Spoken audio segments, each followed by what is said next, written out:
Oi pessoal, hoje nós iremos estudar um livro chamado Casa Grande Senzala, de autoria de um grande pernambucano chamado Gilberto Freire, que viveu de 1900 a 1987. A obra foi publicada na década de 30 e revolucionou os estudos sociais no Brasil. Então vamos lá.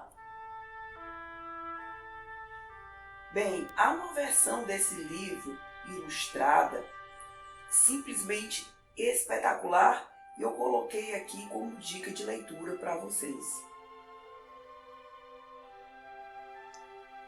Casa Grande Senzala retrata a história da formação brasileira, mais precisamente as vantagens e desvantagens até da colonização portuguesa.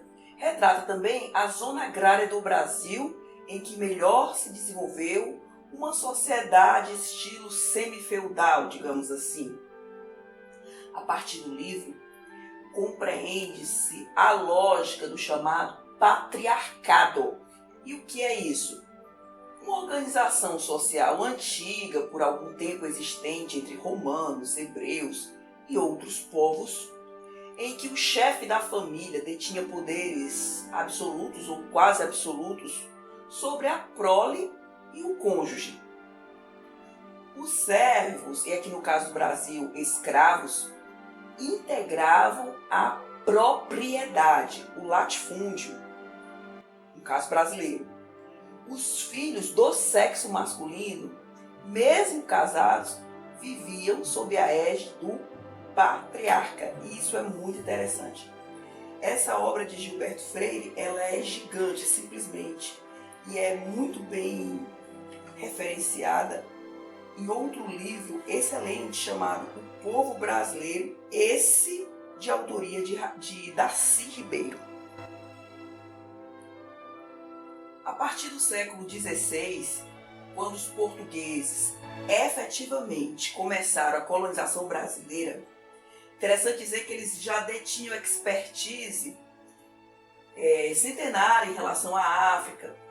Por causa das condições geográficas, Portugal mais se aproximou da África do que do velho mundo, ou seja, da Europa. Dito isso, o que teria sido a colonização no Brasil? O livro responde: o empreendimento mais de particulares do que do governo português. Por quê? Você se recorda do fenômeno das capitanias hereditárias, posteriormente convertidas no modelo de sesmarias? Eu acho que vocês se lembram que com a adoção do sistema de sesmaria, a coroa portuguesa objetivava cultivar as terras na América e povoar o território recém-conhecido, digamos assim. Isso no modelo de colonização por exploração, diferentemente do que ocorrera nos Estados Unidos, colonização por povoamento, totalmente diferente do que se deu no Brasil.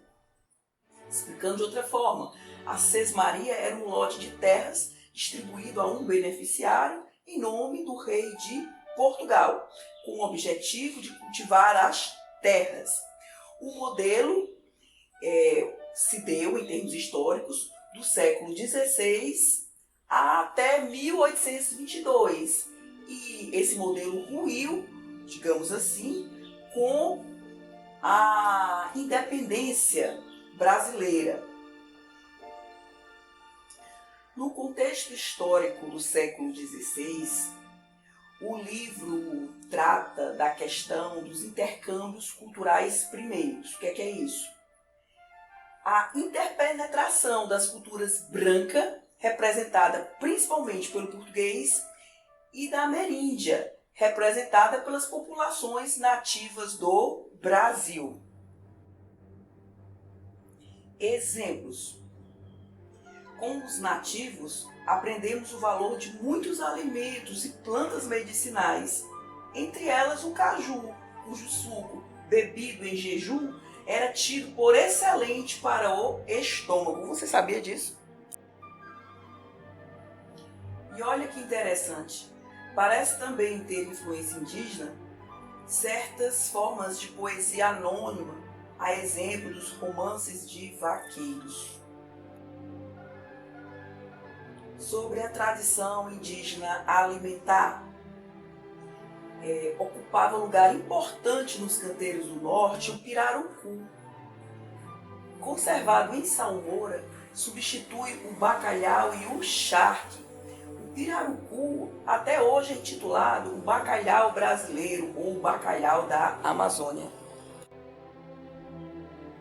Serviços indígenas: derrubada de árvores, transporte de toras de madeira para navios, caça, pesca e guia dos sertanistas.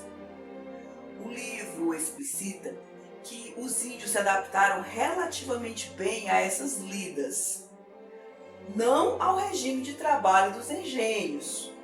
E, nas palavras do livro, o açúcar matou o índio. Interessante tecermos um diálogo entre Casagrande e Senzala com o livro de Darcy Ribeiro, como eu já falei, O Povo Brasileiro. Ele não chama a descoberta do Brasil de descoberta propriamente, ele chama de achamento ou invasão do Brasil. Aqui casa bastante com o que Gilberto Freire constatou, no sentido de que tudo que se supôs contrário à moral ou aos interesses dos dominadores deveria ser exterminado. Estamos em um modelo de colonização por exploração. Nesse teatro de operações, é importante recordar os jesuítas. Nos séculos XVI e XVII, eles tiveram um papel importante, digamos, de pacificação dos silvícolas à moda europeia, à moda cristã europeia. Porém, a partir do século XVIII, Portugal entende que eles começam a interferir negativamente no Brasil, digamos, tutelando em excesso os indígenas. Aí o que acontece? Marquês de Pombal, ele foi o principal responsável pela expulsão dos jesuítas de Portugal e das colônias portuguesas. Aí volta o discurso. Tudo que se supôs contrário à moral ou aos interesses dos dominadores deveria ser exterminado. Isso está muito claro no livro Casagrande e Senzala, como também na obra de Darcy Ribeiro, O Povo Brasileiro. Mudando de assunto agora, com a vinda do colonizador português, abriram-se portas à civilização moura no Brasil. Quem são os mouros? Os mouros são os habitantes do norte da África, ou seja, os árabes. E houve uma interferência moura no Brasil. E o livro traz como exemplos a doçura no tratamento dos escravos. A doçura é tradicional entre os mouros. Nas escolas primárias pátrias, como nas escolas primárias maometanas, as crianças estudavam cantando uma só voz atabuada ou trechos de leitura. Eu, inclusive, vi isso no século XX. Outro traço da civilização moura, o hábito no interior de Minas e São Paulo, principalmente, de as mulheres irem à missa com chale e a moda árabe. Isso é bastante visualizado naquela série Dona Beija, como também em outra série, A Marquesa de Santos. O uso de tapetes turcos, de almofadas orientais e esteiras, ex-traços da civilização moura, evidenciados por Gilberto Freire em sua obra. Outros valores absorvidos da cultura árabe: o emprego dos azulejos nas residências, nos chafarizes, nas igrejas, o gosto por comidas oleosas, gordas, açucaradas, isso é muito percebido no Nordeste brasileiro.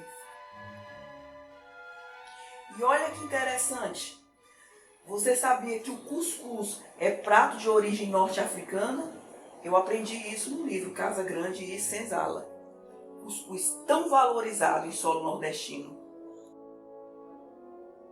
Assim como os mouros, os judeus também deixaram traços singulares na cultura brasileira em razão da colonização portuguesa. Exemplos: gosto pela atividade mercantil, gosto pelo bacharelismo como forma de aumentar o status social. Tanto é verdade que até hoje a advocacia, medicina e magistério são meios de intensificação do prestígio social. Agora trataremos da problemática da escravatura com os negros trazidos da África. Eles apresentaram, nesse modelo de colonização por exploração, melhor potencial de adaptação aos trópicos. Eles eram bem mais extrovertidos comparativamente aos silvícolas, que eram introspectivos. Diferentemente do índio e do caboclo, os negros trazidos da África melhor suportaram os rigores do sol. E deles nós incorporamos nomenclaturas interessantes como quilombolas, ladinos, boçais. O que significa quilombola? Nome dado ao negro fugido para as matas. Quilombo é um vocábulo africano que significa acampamento. Ladino, que se opõe a boçais. Ladino foi o nome dado aos africanos que já falavam o português e se encontravam instruídos nos costumes brasileiros. É o oposto de boçais. Os boçais eram os negros novos. O negro era tratado como patrimônio, ele era ativo. Olha um anúncio constante do Diário de Pernambuco, jornal por sinal mais antigo em circulação no Brasil. Aspas, escrava preta de Angola com bom leite e bastante. Falemos agora sobre a infância no período colonial. O livro evidencia que era envolto em terríveis assombrações, mula sem cabeça, sapururu. A linguagem era marcada pelo contato pueril com a ama negra.